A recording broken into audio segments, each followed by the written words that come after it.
So, welcome to another episode of the Jobs for Women podcast. I'm really excited to have Dipti Solanki, who is a grief coach, with me today on the podcast. Welcome, Dipti. Hello, Zoe. It's so good to be here. Thank you for inviting me on. Thank you for joining me. And Dipti and I had an off the mic, I'm going to sound really professional, an off the mic chat.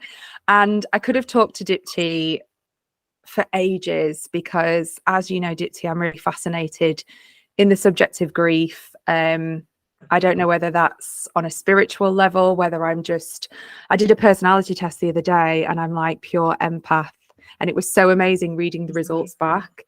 And I think that that's maybe why I'm sort of called to this subject. I don't know. So we're going to delve into the subject of grief. But let's kick off. Talk to me. How did you get into becoming a grief coach? Can you let us know a little bit about your journey? Yeah, sure. Zoe, I love that I found a fellow kind of grief weirdo that is fascinated by subjects, because it's so important and it's something that we're all going to experience. And I love it when people kind of stop and say that matters. And I really honor you for that. So thank you. So how did I become a grief coach? Yeah, had absolutely no plans, didn't know it was even a thing. But very, very sadly, when I was 13, I lost my mother very suddenly, not expected. And grief wasn't spoken about. And I don't think I really grieved. And all the well-meaning adults around me kind of supported all of us to get back to normal life as it should have been. So kind of went through all of that and became very outwardly successful. But then, finished my degree and walked into a lovely job in Parliament because I wanted to be an MP, and I started off as a researcher. And then suddenly had a total emotional breakdown, which didn't make sense. Started experiencing panic attacks and anxiety, and it was frightening. And I thought I was going to die. I didn't understand what was happening to me. Didn't correlate with my life experience. And so that's where my search started. I went to lots of counsellors and therapists, and the doctor said, it's okay, it happens. Have a Valium. And I was like, no way. I can't. I need to know why this is happening. So that started this journey for me. And it wasn't until someone actually tapped me on the shoulder and I was getting frustrated. No one could give me the answers. Counselling wasn't working for me. And someone said, my darling, this is grief.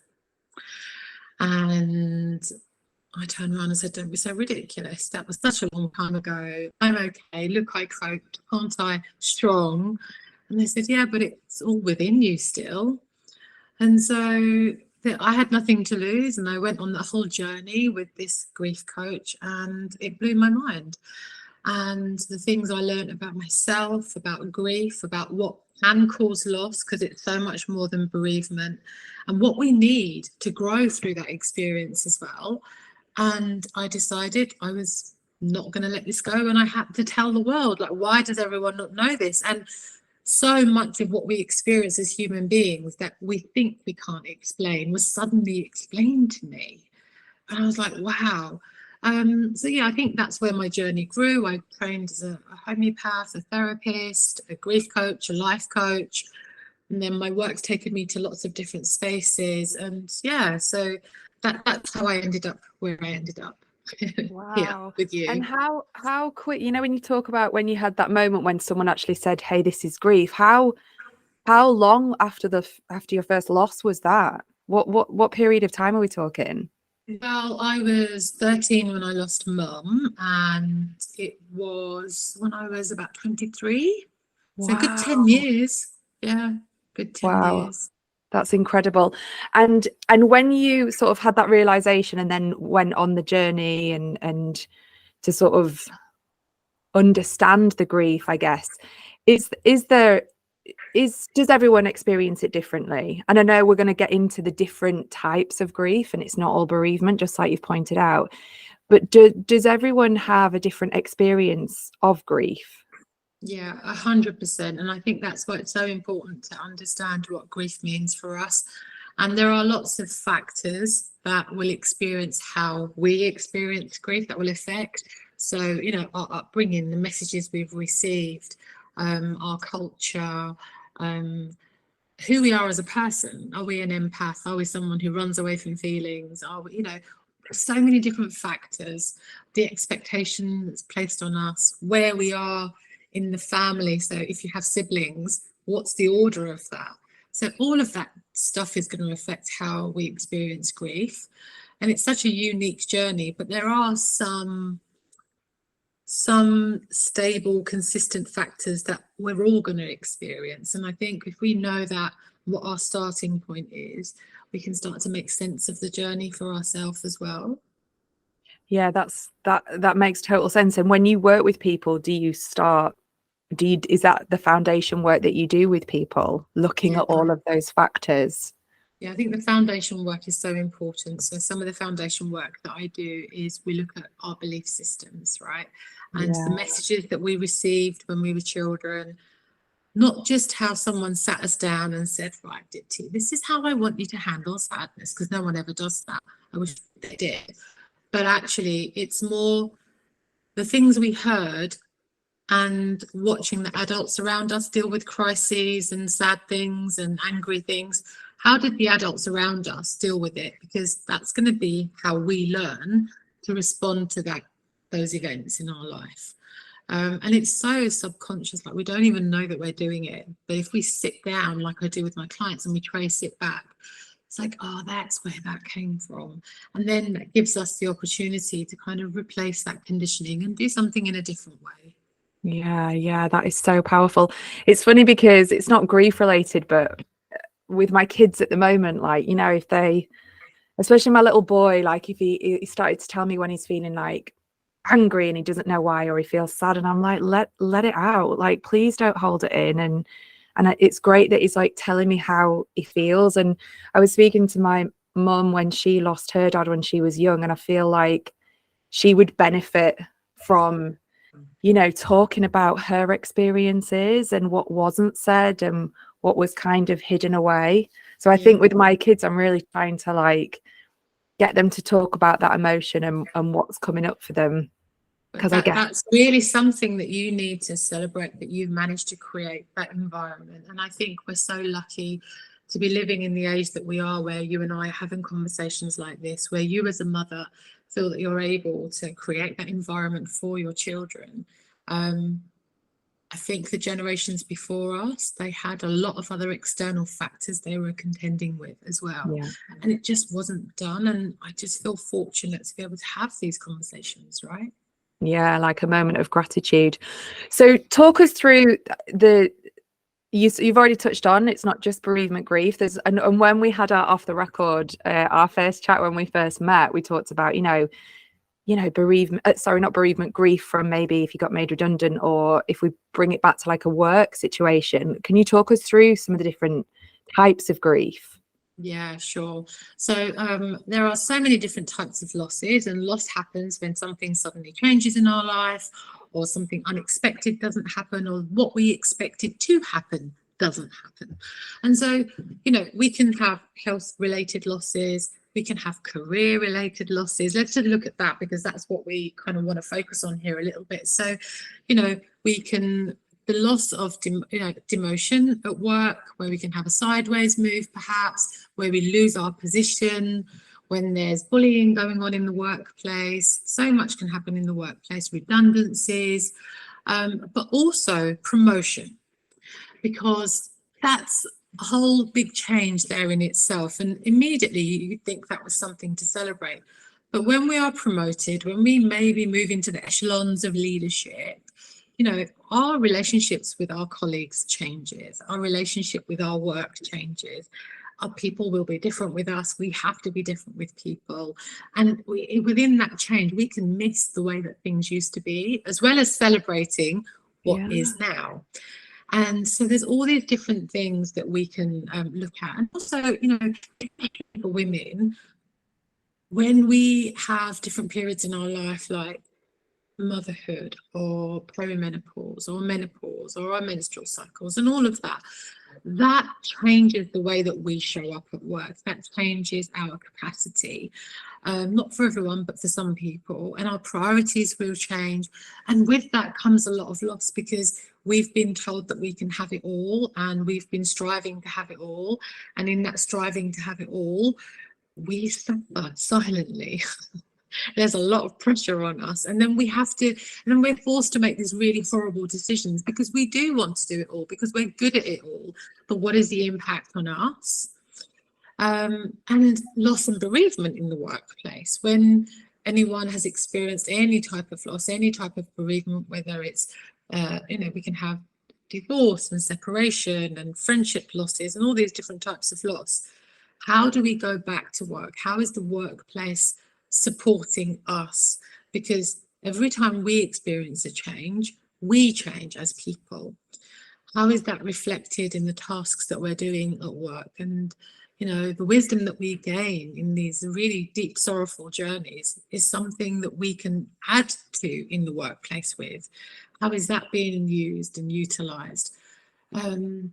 Is it a grief-friendly workplace? Is it a grief-inclusive workplace? Does that workplace understand the different cultural nuances of grief? Does it understand what we should say to grievers? What is not helpful language around grievers? Are our line managers supportive? Do our colleagues run the other way when they see us because they're scared that they have to fix us in some way? And these are all the things that I kind of help organisations with, because there is more of a conversation happening. It's great, but there's so much more that needs to be done.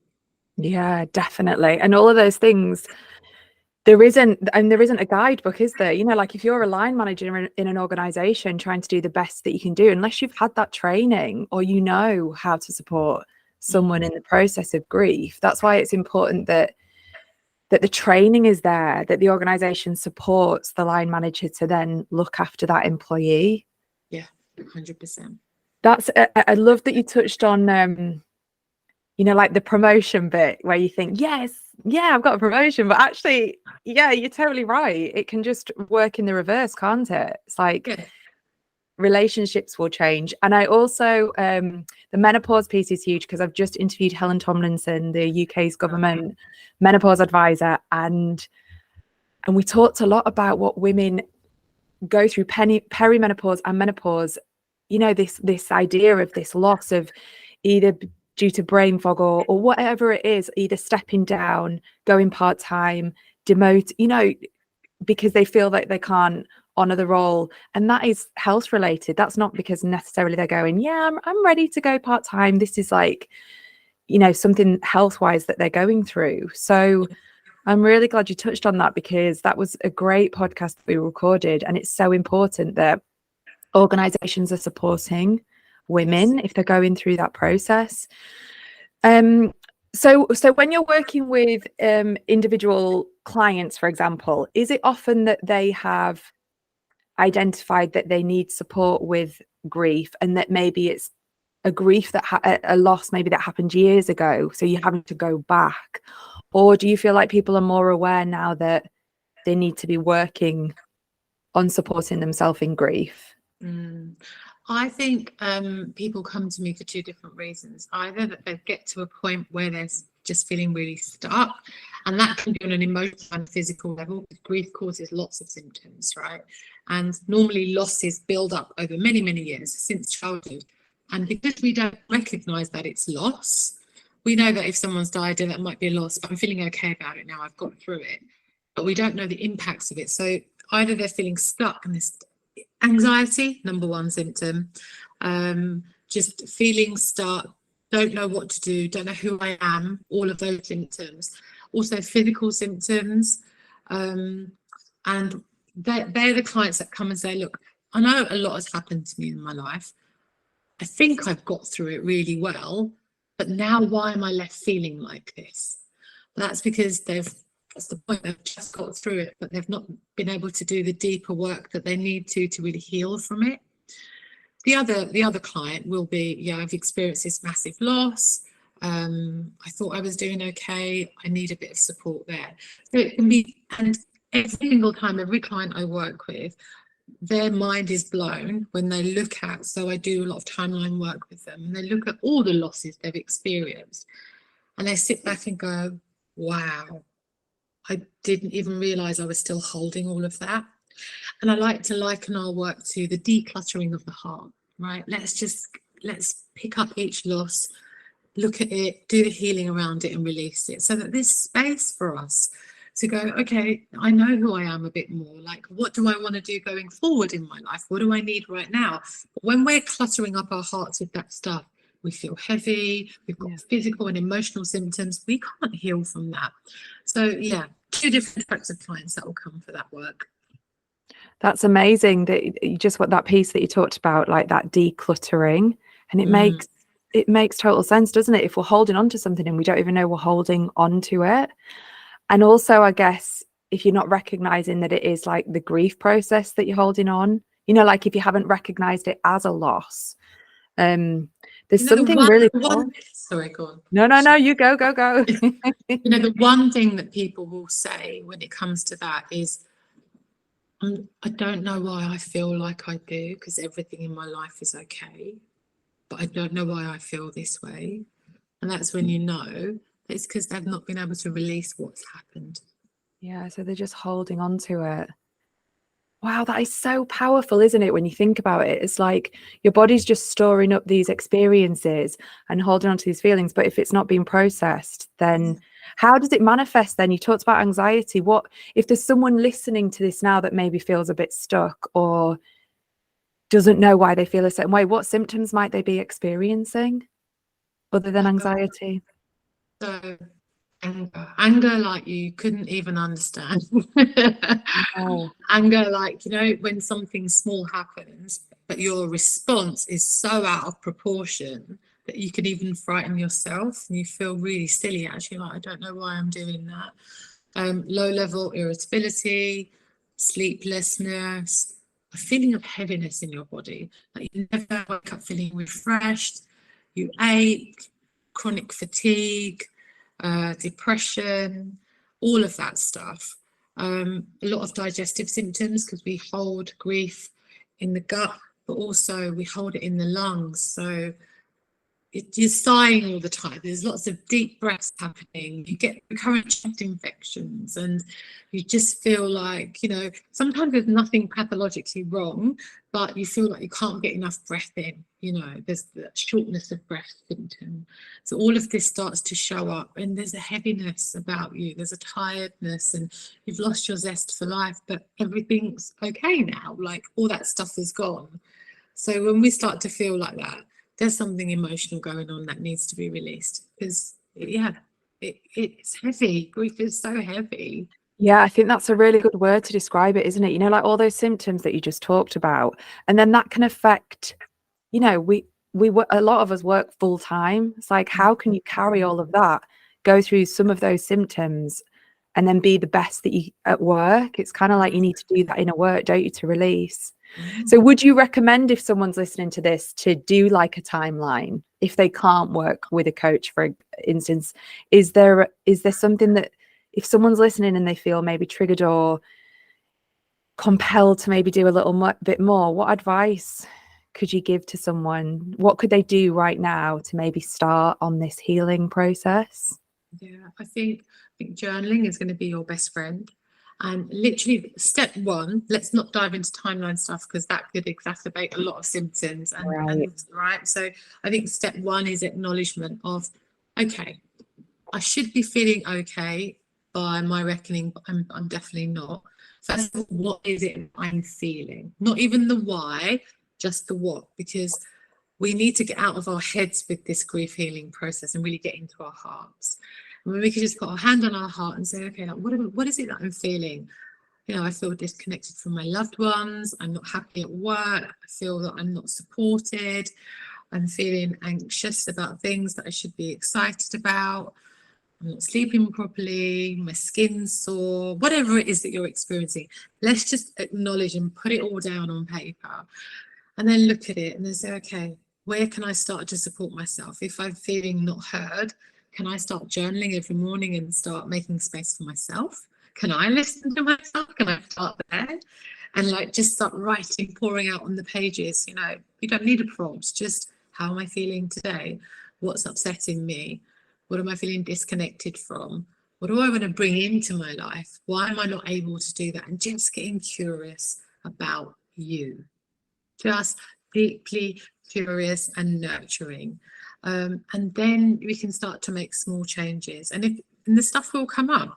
You know, if there's an unresolved argument with a parent that has been brushed under the carpet, or, you know, if you're in a relationship that it's stuff that happened and it's gone unacknowledged, if there's a loss from the past that you had to just push through, you had to be the strong one, like, let's go back and just sit with that and think about how we really feel about that now. But it's the key word is gentle. We have to be very, very gentle, not like that whole masculine energy that we can bring of, right, I know there's that loss, I'm sure it's really affecting me, let me go in and just tackle it head on. Please don't do that. Just don't do that. It's that gentle curiosity, that nurturing energy that we need to bring to this. And when we come to it, then you will know if you need support. But sometimes that acknowledgement and just, you know, feeling it out, we have to learn to sit with our emotions. So that means if you want to have a good cry, like, create a beautiful cocoon for you to sit there and have a cry and let it be okay. You know, put your softest clothing on, get your tissues, put on that film that you need to, if you need that, like whatever the catalyst you need. Let's get okay with embracing that, you know. And I heard something the other day, and it's just, I think so many people will benefit from this. Everyone talks about being frightened about lifting the lid on Pandora's box. And Brené Brown, the brilliant woman that she is, she said, we're all frightened of lifting the lid, but what people don't realise is we're permanently living in Pandora's box. Yeah. And so that's not reason enough for everyone to start doing this work. I don't know what is. I loved everything that you said then. There was some really key words like the gentle approach and also sitting with it. And I think that's what we're not doing. It's like when I teach my yoga classes and we'll do a meditation and I can see like the twitches and, you know, when you're not used to just being, and it's like, we're not doing anything fancy. There's no, you know, I'm not reading a script. We're just being here. And I think that really struck a chord with me, because I think that when we're maybe holding on to grief or emotions, it's kind of like keep busy and keep going. And actually, when you stop and just see what's there and what comes up.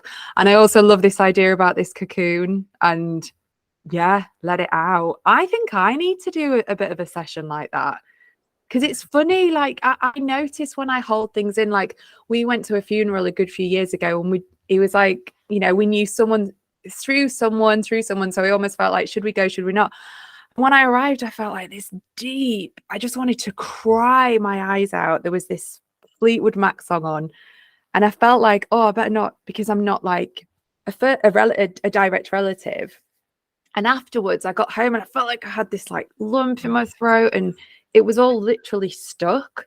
And since then, I've always thought about that moment, and I was like, you need to just let that out, because it wanted to come out. It was almost visceral. It was like, and I just held it all in. And it also takes me back to, you know, like moments at school or in jobs or in work when we suck it all in and we hold it all in. So professional, you know, this is why so I've developed two things for the workplace. So the first thing is line manager training, and it's so important that every line manager knows this stuff.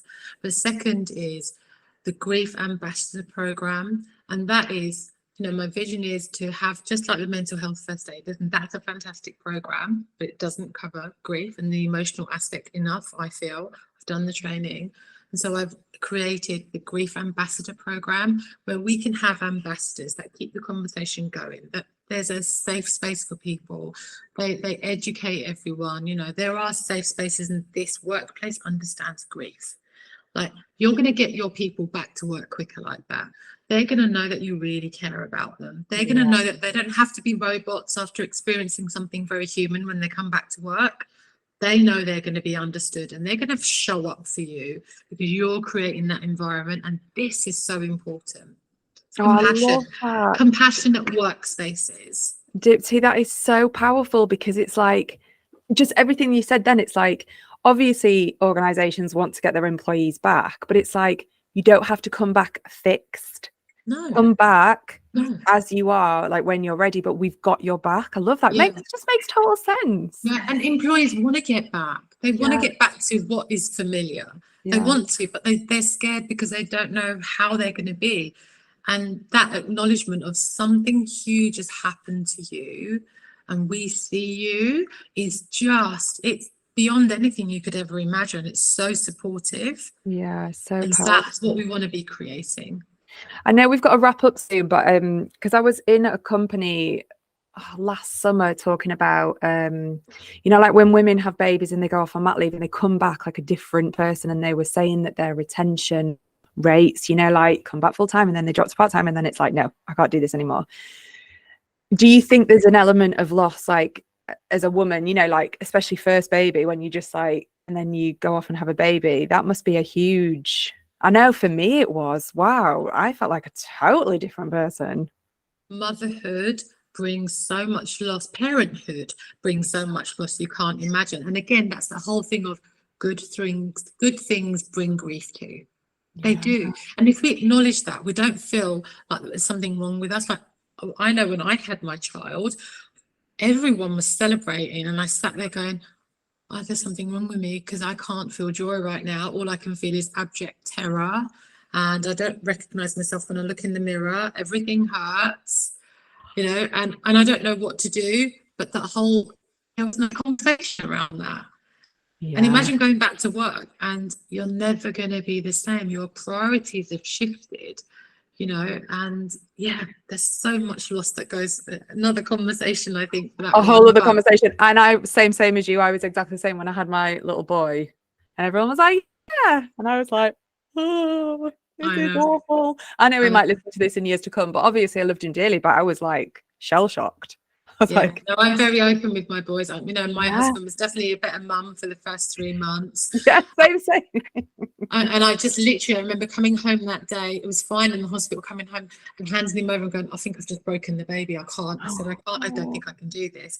It was so frightening, you know. And there's a whole learning curve that goes with that. But we need to talk about. And I was cross with every single mother that I had spoken to before my birth, because I asked so many people, and they all said, yeah, it's fine, it's fine. No one said this could possibly be one of the most horrific experiences of your life, but also the most joyful at the same time.